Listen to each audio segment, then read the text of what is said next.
afternoon, ladies and gentlemen, and in particular, Mrs. de Klerk.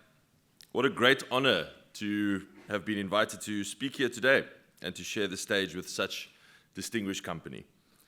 These conversations about the state of our country and the paths we might choose are incredibly important, and particularly in 2024, a watershed year for South Africa. It really is a big year for our country. The Economist tells us that 64 countries around the world are having an election this year, and more than 4 billion people are going to the polls. And some big ones among those 64, but it does feel like this one might just be the most important of them all, or certainly one of the most interesting. We are having our 30th birthday, as you know, and we are having our 7th national election.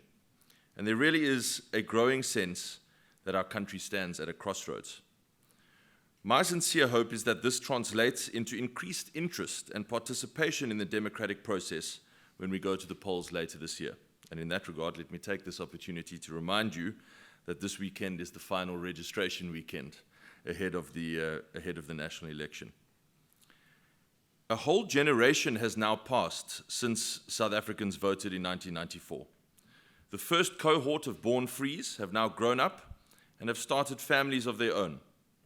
Young South Africans who were just of voting age and took their ID books down to voting stations for the very first time back in 1994, excited to make their mark and excited at the enormous possibility for change.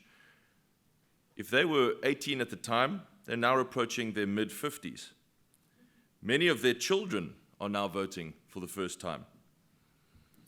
I was 7 years old at the time of the 1994 first election, and I don't remember it, I'm afraid. I remember the 10th of May, as the advocate was referring to.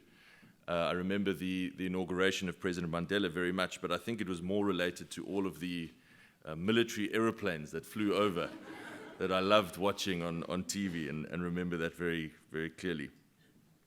But this passage of time, a whole generation, feels like an appropriate period over which to judge our progress since then, to take stock of the ground we've covered so far, and to speak about the challenges and opportunities we face today, and to consider which path into the future we might choose.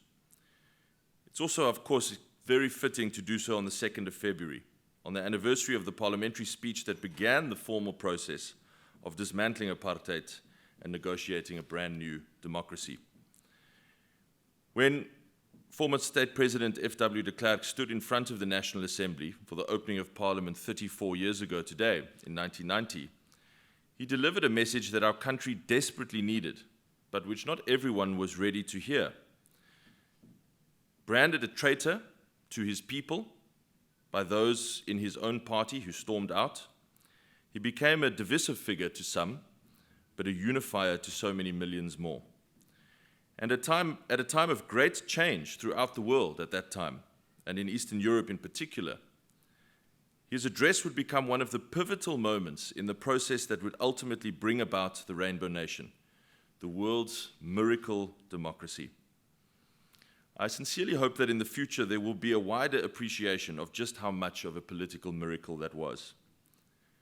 If one looks at all of the current conflicts, many of them seemingly intractable around the world since 1990 and even today, the key feature of many of those conflicts is that they lack the kind of transformational leadership that South Africa enjoyed in the early 90s to end them once and for all and to negotiate a better future.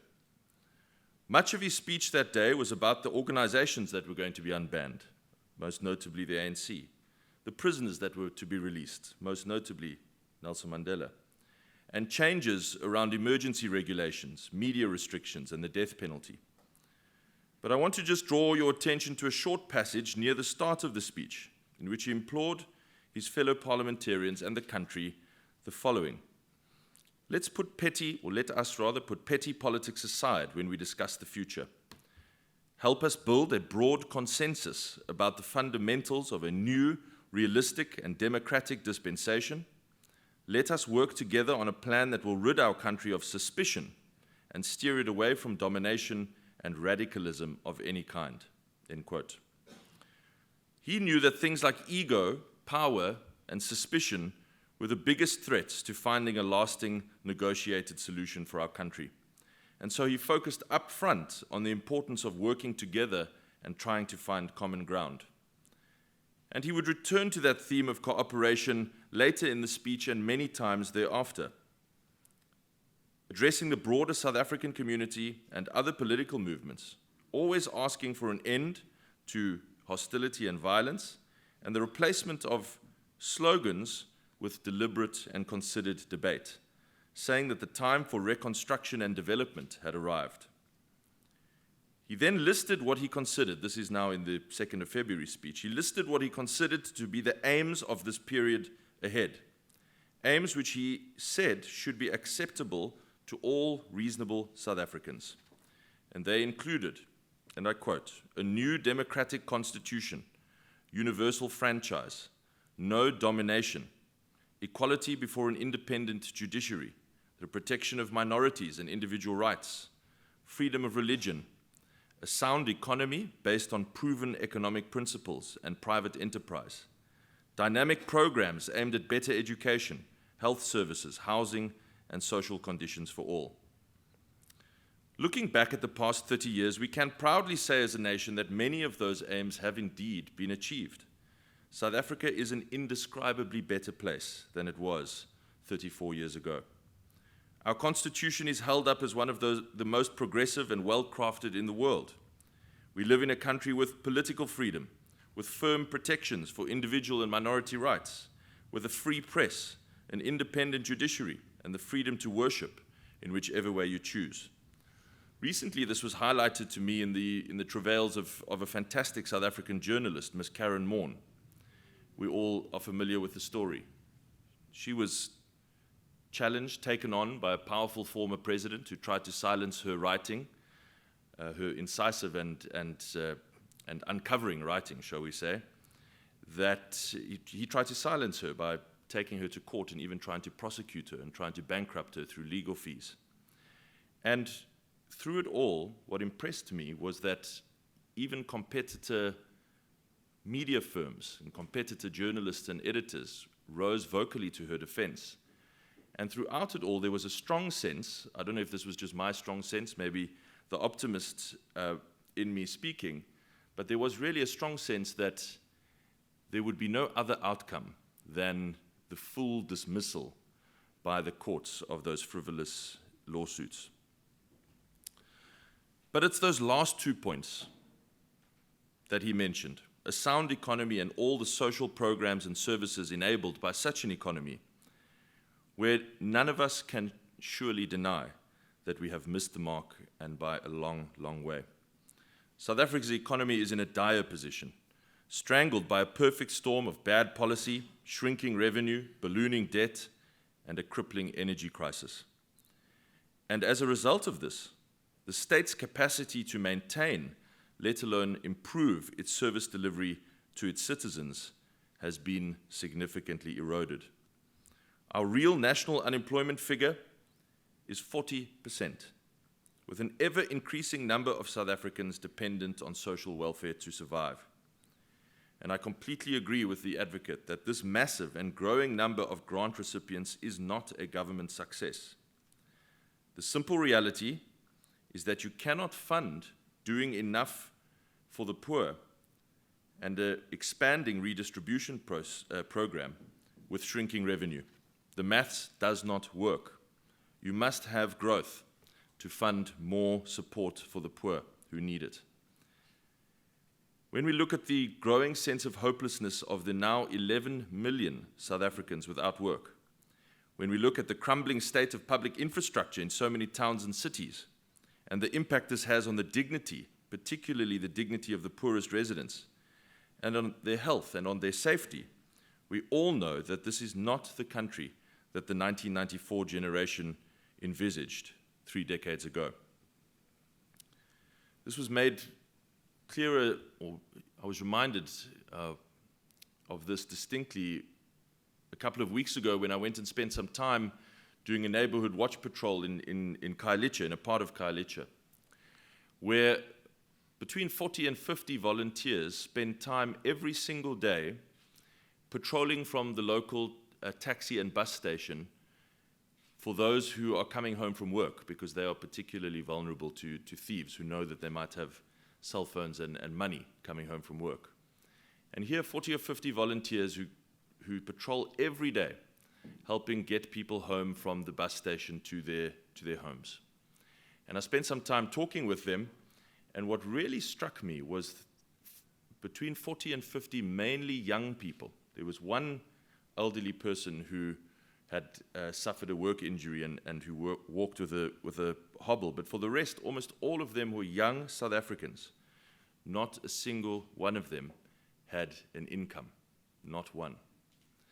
And that is in a city where unemployment is 15 percentage points lower than the national average. So our economy is in a very, very tough spot. The only way to get out of this is through a growing economy that brings work, that brings tax revenue for the state to do more for the poor, and that brings the ability of the state to invest in infrastructure that is able to meet the demands of the future. If we all agree on this, and I hope we do, then perhaps it's worth revisiting that part of Mr. de Klerk's speech from 34 years ago, where he called for cooperation, real debate, and an end to the political hostilities that so often get in the way of progress. If we can settle on a shared, realistic future ambition for our country, and if we agree that the only way to unlock that future is through a rapidly growing economy, then surely we can also agree to put our current political divisions aside in order to pursue that goal. The window for doing so will not be open forever, and in fact is closing fast, as the social conditions across the country deteriorate. And all the while, waiting in the long grass, ready to pounce and profit politically from the disillusion and frustration of poor South Africans who see no hope ahead, are people who do not share the same future ambition for our country and who peddle in the politics of hate and division and even in violence. And they will turn that frustration, that growing frustration, into anger as they bide their time waiting for the right opportunity. That is why we need to find our consensus now, those of us who want our country to work, and grow the center so that the radical fringes remain just that, fringes. I strongly believe that we have the people and the talent to do so. I believe that the overwhelming majority of South Africans do not want violence and chaos in our future. And I believe that the overwhelming majority of South Africans would choose the dignity of work and the hope that that brings over the struggle of the economy we have now. So our task now is to ensure that this majority unites around a common goal and a shared future ambition for our country. If we allow political one-upmanship to stand in the way, we will not realize that ambition, and we will open the door to those who thrive on division and chaos. We can and we must succeed, and I know it can be done. However, the often chaotic coalition governments of some of our country's governments have made many South Africans skeptical about such a future era of cooperation. But let me remind you with a local perspective that Cape Town too had a very turbulent 7-party coalition more than a decade ago, and that government was somehow made to work. And from that very rocky soil and tough start, Cape Town has steadily built a reputation as a city that is making progress, in more ways than one. It is a city that's making progress for its residents through improved service delivery and favorable conditions in which to operate a business and invest. It's a city where more people find work than anywhere else in South Africa, with an unemployment rate, as I said, 15 percentage points below the national average. Of course, that's not to say that everything in Cape Town is perfect. Far, far from it. We grapple with all of the same big issues that all fast-growing cities in developing world contexts do. High rates of poverty, high unemployment, rapid urbanization, as the advocate referred to. inadequate supply of affordable housing, crime, vandalism, and of course, the national energy crisis. But there are things that are headed in the right direction, and which perhaps offer some guidance on the way forward for our country. Here we are investing in public infrastructure at a scale not seen before in our city, nor anywhere else in our country, rather. And we're able to fund this investment without placing undue pressure or burden on the ratepayers, but rather through the revenue base of a city that is growing its local economy. We know how fast our city is changing through urbanization and semigration. Our recent national census confirmed that Cape Town is now the biggest city in South Africa, 5 million people, bigger than just overtaking Johannesburg. Within a generation, it will be a metro of 10 million people. That is a big number and potentially a daunting prospect. But rather than be fearful of that future or be paralyzed by it, I'm determined to meet that head on by doing all that we can now to prepare for it. And so we take a long view in everything that we do. We are trying to change the government planning horizon from the short and at the very best the medium term to the long term. We look a whole generation into the future in terms of demographics, spatial development, climate and environmental resilience, water and energy security, housing and safety, and then we plan for the future that we want. I believe that our obsessive future focus is not only the path to success for our metro, but offers some insights into how we may fix the future for our country. And I hope that by showing its value here, we can demonstrate everywhere why it's so crucial to follow a similar approach. And so as we take time today to reflect on the first 30 years of our democracy and to look ahead to the next 30, I thought the best value that I can add to this discussion is to share with you some of the approaches to governance that I believe will make a difference to setting South Africa on a different trajectory, and which are not entirely new to South Africa because they are being tried and tested in some local and provincial governments. I consider these to be universal truths, and I believe that their application at any sphere of government will have a similar outcome.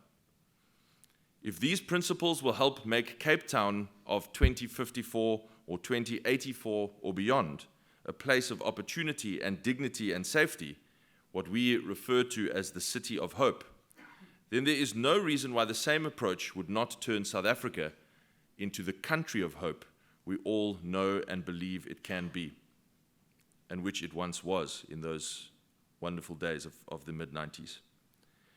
The first of these is the need to define a bold sense of national ambition. This is very important to us. We have to be able to answer the question, what are we aiming for as a country? And I think we can best illustrate the problem by simply asking in our room here today, can any of us describe simply what South Africa's national ambition is? I don't think any of us could. We have to set out clearly what kind of country we want to be. And to his great credit, the former minister tried to do exactly that through the National Development Plan.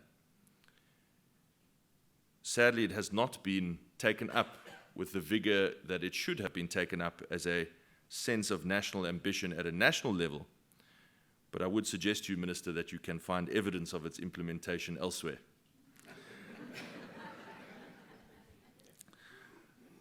We don't have a clarifying, motivating sense of national ambition.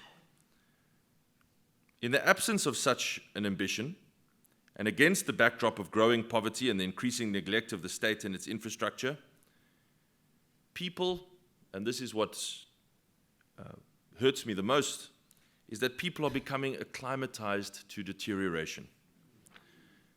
South Africans have begun to accept that this is a kind of new normal, that for the last 15 years, our country has only had a reverse gear, that neglect is permanent, or that the damage is too far gone to fix.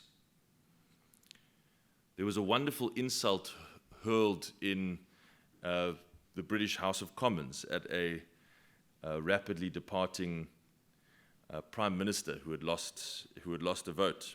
And someone from across the aisle shouted, "He has a great future behind him." Let it never be said of South Africa that we have a great future behind us. I refuse to believe that. And I refuse to accept that our country is stuck forever in reverse gear. My colleagues and I spend a lot of time talking about what the future can and should look like. And in doing so, we are explicitly trying to create an ambition for our city and for our society that everyone can share. That's an important part of our project. And that makes our project a massive group effort and leads to an incredible level of buy-in and partnership with residents, businesses, and civil society. So I think this is a critical first step for our country too. If we want to achieve a better future, we must start by defining what that future looks like so that everyone is energized and mobilized to pull in that direction. The second universal truth is that you cannot make progress in society and build for the future without a merit-based state. And others have mentioned this today. And by this, I want to say explicitly that you cannot prioritize party loyalty over expertise when it comes to staffing the state.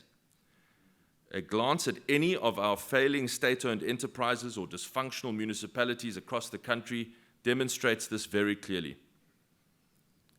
Probably the most important single intervention and difference that we have made in Cape Town is to set about the task many years ago of professionalizing the civil service and reintroducing the idea of a public service as an excellent career choice for ambitious candidates. This has been an absolutely critical part, perhaps the most critical part, of turning the city around and allowing us to think about the future. And it's a virtuous cycle too. As your reputation as a place of excellence grows, so too does your ability to attract better talent. Today, this is perhaps one of the only remaining parts of the civil service in South Africa that is considered a highly desirable place to work. And we've been able to fill positions with people of outstanding quality in their fields. And this has enabled us to dramatically expand our capacity to deliver. This has to be the way forward for our country too. It will be of no use to define a bold national ambition if the state is not able to deliver on that ambition, as it is presently not able to do. Professional merit has to be the only criteria for filling positions in the state, not political loyalty. My third lesson is that power is best located closer to those people who will benefit from its proper exercise. And the converse is true as well, so that if that power is not properly exercised and they suffer the consequences thereof, they have the direct democratic route of accountability to hold those responsible accountable. So the third lesson is that we should actively look to decentralize power to energetic, active local and provincial governments for the future of South Africa. And perhaps this differs with the point of, I just want to get his name, Mr. Unga, who said central power with local initiative. I would say decentralized power to enable local initiative is going to be, but maybe that's what he meant. I don't know, I haven't read it. But we must enable active, energetic local and provincial governments to do what they can, where they have demonstrated capacity to do so, to build alternative policy platforms, to test and experiment with different ideas, and to demonstrate alternative pathways for the future. My fourth universal truth for prosperous and growing South Africa is something I briefly touched on earlier, and that is investing for the future through a massive focus on public infrastructure. Failure to do so comes with devastating consequences, as we are now seeing in so many towns and cities in South Africa, where the infrastructure, particularly water and sanitation infrastructure, which goes so centrally to the issue of people's dignity is starting to crumble, crack, and collapse, and cannot cope with the demand. Once this happens, once the future arrives and you are ill-prepared, it's then very hard to catch up. Our biggest obsession here is to avoid that scenario from ever happening and to stay ahead of the curve. And so whether it be laying and replacing sewer pipes, upgrading wastewater treatment plants and pump stations, and securing new sources of clean, potable water at a scale that dwarfs every other city in the country, we are trying to get ahead of that population growth pressure curve. Just to put that scale into perspective, our infrastructure spend in this city over the next 3 years is more than that of Johannesburg and Durban combined, and more than the next 5 smaller cities combined. And it's not just water and sanitation, although that's obviously the focus for reasons of better dignity and better service, particularly in poorer communities. But we're also putting huge allocations into our electricity grid and into the procurement of power so that we can stop the load shedding that is the biggest handbrake on South Africa's economy. We're ramping up visible policing. We're rolling out, in partnership with social housing companies, more affordable housing. And we're investing heavily in cleaning up our public spaces. We're doing all of this because we know what the future of our city is going to look like already, and we're determined to be ready for it. And we're now looking ahead at the next 30 years in South Africa. And we want to be in a position not only to meet the massive challenges of population growth and urbanization. The census now confirms for the first time that the majority of South Africa lives in its 8 biggest cities, and that trend is only going to accelerate. But indeed, we want to turn those challenges into our competitive advantage. And so we're doing the groundwork today. Not only does investment in public infrastructure deliver more dignified services for communities, it also sends a signal to the world that we are a solid bet for the future, and it attracts business investment that grows more and more jobs. And that brings me to my final universal truth for progress and prosperity, and that is the power of economic growth. You cannot have ambitions for the improvement of communities. You cannot have ambitions for lowering poverty or getting people into work. You cannot speak of a plan to improve basic services, to better public transport, to make South Africa safer, or give more people access to affordable housing. You cannot speak of any of these things if you do not have the economic growth to pay for it. You must have growth. Redistribution without growth is a one-way ticket to state bankruptcy. In Cape Town, we managed to run the most redistributive government in the country, and that is often a surprise to many people. And when we lay out the facts and show all of our budget figures and where we spend them, people sometimes struggle to believe it. But it is the most redistributive government in South Africa, with a full 73% of our entire budget spend going directly to poorer communities in Cape Town and informal settlements. But the truth is that we are only able to do that because we have a city economy that is growing. And so our revenue base is growing and providing us with the resources necessary to improve the quality of people's lives step by step over time. And so all of the progress depends on this. And that's why we're obsessed with throwing open the doors to business and investment and the private sector in Cape Town. That's why we've said our mission is to make Cape Town the easiest place to do business on the entire African continent. And we regard the city's business owners, entrepreneurs, and investors as the job-creating heroes of this mission. I will tell one brief story about Parliament. When I came to Parliament, Mr. Manuel had already left by then. And when you go to Parliament, you become what is called a backbencher, where you sit right at the back and you're not really allowed to talk unless you're spoken to. And Mr. Manuel had then gone off to run the National Development Plan. And my job as a junior spokesperson on trade and industry was to focus on the chapter dealing on dealing with the ease of doing business. And I can tell you, with some sense of pride, I can remember every single one of the prescriptions that you set out in that chapter, and sadly, very, very few of them have ever been implemented. But here we have published for the first time a ease of doing business index for the city of Cape Town, because the World Bank stopped theirs a couple of years ago after the numbers were being manipulated, it turned out, by the Chinese government. And we said we want to hold ourselves publicly accountable for being an easier place to do business, in fact, the easiest place on the African continent, and have now published our own Ease of Doing Business Index, which we publish annually. We're going to publish annually. We've just published the first edition of it, and it's available for all of you to read.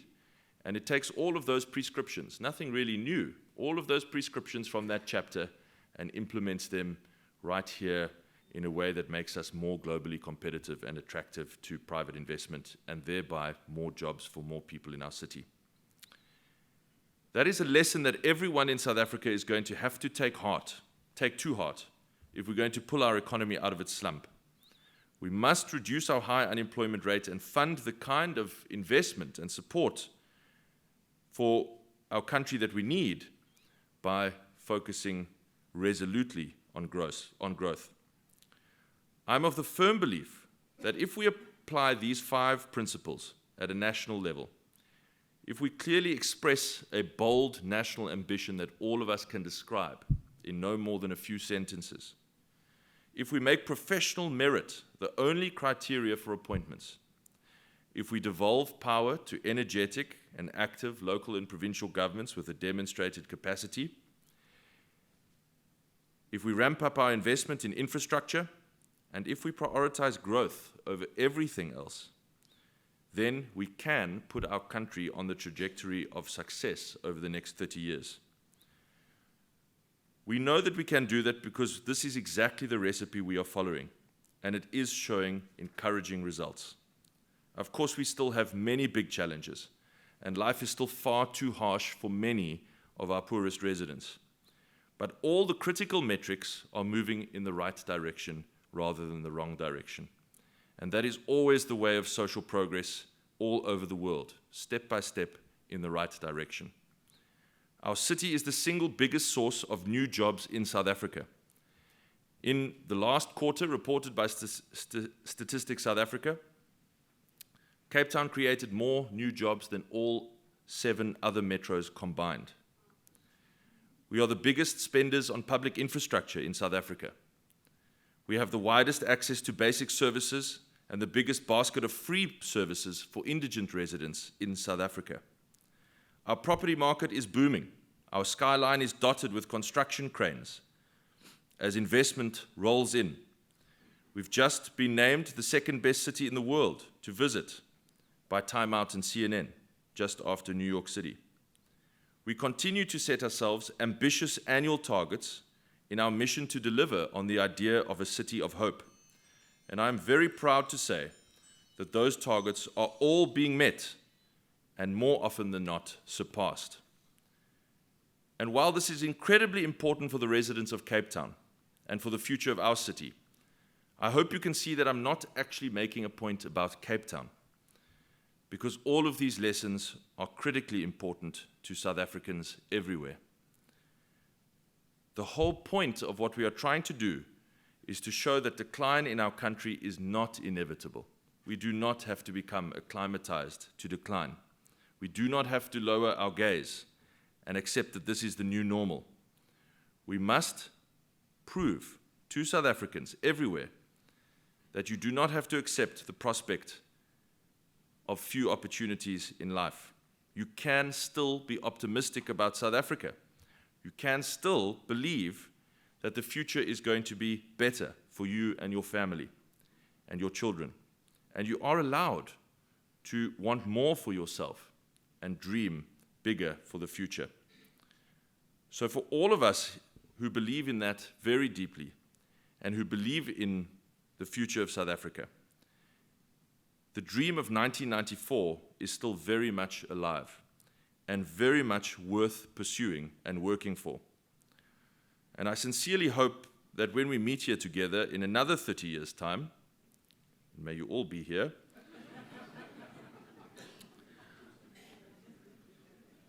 when we meet together in another 30 years' time and do our 60-year review as a country, that the work that we are doing today and the examples that we are setting today will have helped put South Africa on the road to prosperity. Thank you very much indeed.